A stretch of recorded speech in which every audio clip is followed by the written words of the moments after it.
Hey everyone, welcome back to the channel. In today's video, I'm going to show you how to force restart your iPhone 14 Pro or iPhone 14 Pro Max. This simple process can help fix minor software issues like bugs, glitches, or if your iPhone isn't responding properly. This method is super easy and won't delete any of your data.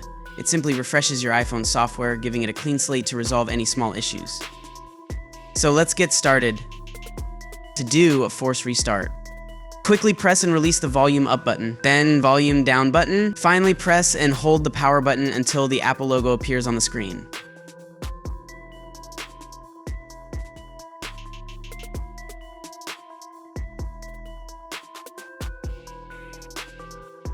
Once you see the Apple logo, release the power button and let your iPhone restart. Make sure to do this quickly. If you go too slowly, Siri might activate instead.